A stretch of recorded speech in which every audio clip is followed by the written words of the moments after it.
and welcome here to TalkFCB, and welcome back to the channel here today, guys, where we do have plenty of Barça news coming in your direction, because we do have a big range of transfer topics today, starting with departures. That is our favourite topic here on the channel. We love it when we talk about exits, and that is coming up today. We've also got an in-depth chat on Raphinha and his future. You know, is this a player that we should be keeping, or should we be selling? What kind of player can he be? And what kind of player should he be? Lots discussed on Raphinha, along with the very latest on the Joao Felix situation. A very complex transfer topic, that is, and we're going to be going through it all here today. I hope you enjoy it, guys, and come on, let's do it. Because if we do indeed kick off with the all-important topic this summer for Barça, it is all about exits, all about departures, and we've got to talk here about Nico Gonzalez, because he is on the verge now of leaving Barça. And the key part about this is, it's on a permanent deal. There is a full agreement there between Barça and Porto for the transfer of Nico Gonzalez. He'll be leaving the club there apparently for just under 10 million euros. Reported there around 8 million transfer fee. And the very key part also of this deal, though, the one thing that Barça were very, very firm on, they wanted a buyback option in that deal. If they were going to allow Nico to leave the club permanently, bring in some money there, they still wanted the option to get him back if necessary in the future. And given that's still quite a low transfer fee for a player of real quality, young player, talented, potential, they're selling to a European club, it is still quite a low fee, I feel, which is why I think the buyback would also match that. I'm thinking there about a buyback fee of 15, maybe 20 million euros to be active in the first few seasons of Nico leaving the club. And I am, to be honest, guys, quite sad to see him go. I think when he first sort of broke through at Barca under Xavi there, I think he had big potential, real talent in midfield. And I think he had a tough season last time out on loan there at Valencia. That has not helped him, and Xavi now this time around has said, look, if you stay, you will not get much football. So he's made the decision to move on. But I do feel about Nico right now, he is still only 21 years old. I really hope here that he goes away. It's a good club, Porto, a really nice club there for him to develop at. And if he does explode, if that talent really does come through in the end, I would certainly love to see him back at the club one day. But Nico right now is on the verge of leaving, and he is not the only one, because the next man on the list is Julian Araujo. And it's also interesting right now that Porto are in talks to sign him as well. That one there would be just a loan deal. He's taken quite a bit of convincing there, Julian Araujo, to go out on loan over these past few days. He seems to have accepted it now. Las Palmas were in the race. They looked favourites at one point to sign him, but now Porto, they have emerged as the most likely destination. And I think it is interesting right now to see Porto really coming to the fore here of Barca's transfer plans. It may be two players on their way to Portugal, and you do wonder here whether our good friend Jorge Mendes may have been key in facilitating these moves. They're acting as the middleman in many ways, because don't forget that Barca are frantically here trying to secure exits. They're trying to get departures sealed from the club to then have the possibility of making some moves for some big Jorge Mendes clients. I'm talking there about Bernardo Silva, about Joao Felix, about Joao Cancelo. The list goes on, which is why it may be here in everybody's interests just to help move things along a bit. Which brings us on there to the Raphinha, Bernardo Silva situation that we spoke about very recently there. The potential interest from Man City in Raphinha this summer, and whether City would indeed look to make a move for him after losing Riyad Mahrez, a key winger there under Pep Guardiola. He will sign now with Al Ahly for 35 million euros. That deal is very close to all being finalised, and now on the back of that, will City move for Raphinha? But I have to say, guys, right now, that Man City interest, it is in the balance right now, because Fabrizio Romano has come out and said, actually, there is nothing concrete between Man City and Raphinha. There has been no official move made between City and Barca, and Fabrizio says that either way, Raphinha only wants to stay. That is the only thing in his mind right now. No matter what interest is out there, he wants to succeed at Barca. That is why he signed here. And I did think a few days days ago, guys, when we discussed that potential, hypothetical really, Raphinha, Bernardo Silva swap deal, a lot of Barca fans there were very, very firm. We want to keep Raphinha. We have to keep him no matter what this summer. And one of the biggest points made by many, many people there was that if Pep Guardiola's Man City are interested in your player, well, then most likely you should be thinking about keeping hold of them. You should be actually trying to use them yourselves instead of supplying Man City with the player that they want. And quite a few also drew attention there to the difference in ages there between Raphinha and Bernardo. You'd like to think right now Raphinha is entering the best years of his career, his absolute prime years right now, 26 years old. He's at a great age. Bernardo Silva will turn 29 next month. But I do think it's also intriguing because I've got no doubt that if you ask Xavi Hernandez right now, which player would you rather have?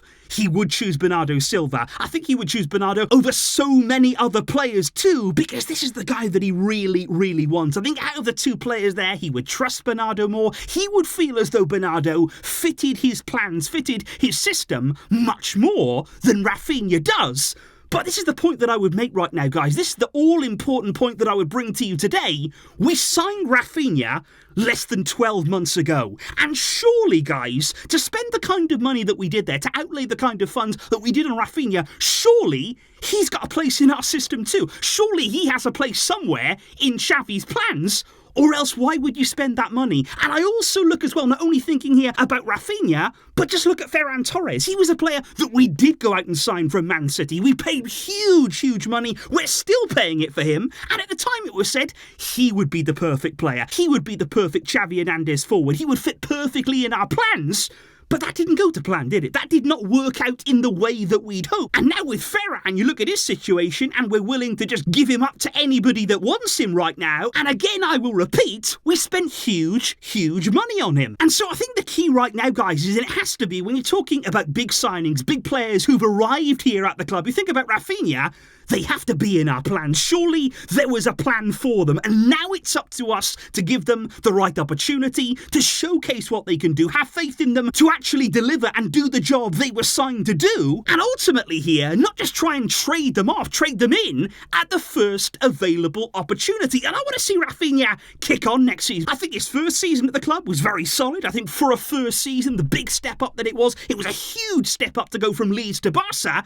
And he actually handled it in the clutch moments very, very well. And I want to see next season him go even further, look even more comfortable, more confident, more astute in Xavi's system. And I want to see his full potential because I know that he's capable of even more. Then though, there is the topic of Joao Felix. Because I have to say, guys, when it comes to Felix here, it is beginning to be, and it really is, not just beginning, it is a nightmare situation for him. It is developing so badly between himself and Atletico Madrid. And this, I feel, is a situation that couldn't go beyond the summer. There's no way at all he could remain at the club beyond this window. I think every single training session for him, it's apparently a nightmare. He's always the first person to leave. He can't wait to get off the field, really. And even in one of the sessions earlier in the week, I saw him play in goal. They were playing Joao Felix as a goalkeeper in Atleti's training session. So right now, quite clearly, Atleti want to move him on. Now, a loan deal is what we've been hearing now over the past few days, because it's being said there that Atletico Madrid are open to letting Felix leave on another loan deal, just as they did, don't forget, back in January when he went on loan to Chelsea. And a lot of people on the back of that news sort of thought, okay,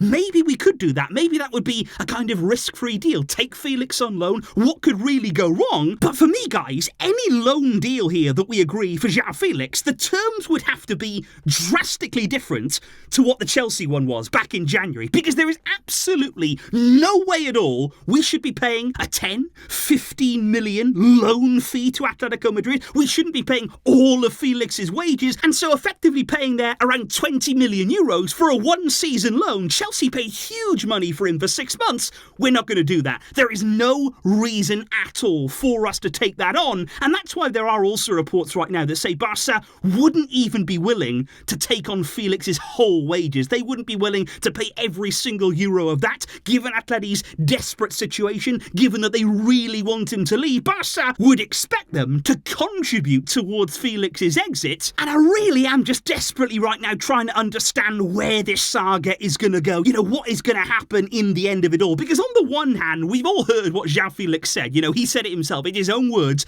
he'd love to join Barça. That would be his dream. And he was very, very firm on that there, speaking to Fabrizio Romano. He was quite clearly trying to engineer something. Now, Fabrizio, the man who, like I say, Felix gave those statements to, he says that Felix is willing to wait as long as it takes for Barça. This summer, he is willing to go into August, into late August, as long as it takes for Barça to get their situation in order and to make his signing possible. He will do whatever he needs to do. But I think it's also interesting then when you hear somebody like Helena Condis, somebody who has been quite close to the club in previous times, because then she comes out and says, Joao Felix says his words about joining Barça were orders that came from above. I mean, what on earth does that mean there? What on earth is being implied there? That Atletico Madrid forced him to come out and talk openly about Barça? Are they trying to initiate some sort of interest from Barcelona in Felix? And I just think right now, guys, this is a really, really complex situation. I think there is a lot going on behind the scenes right now involving Joao Felix. Jorge Mendes, well, of course, involved. He's very, very close in and around the club. And I do believe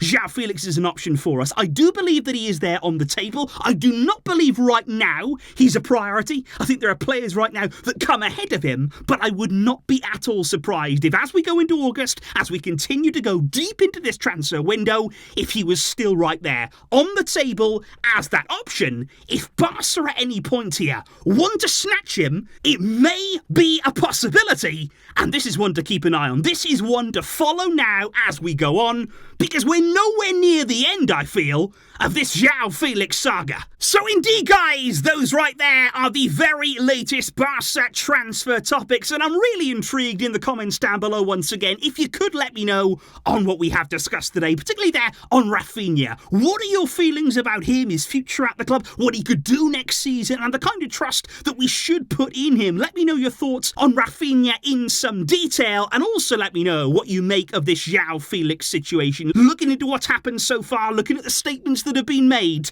do you see him as a realistic option, as a realistic possibility as this transfer window goes on? Let me know all of those thoughts in the comments down below. These are busy days right now. I will see all of you guys very, very soon indeed, as the content will be continuing. Thank you indeed for all of your support. I will catch you soon. But until next time, as always, Visca El Barça.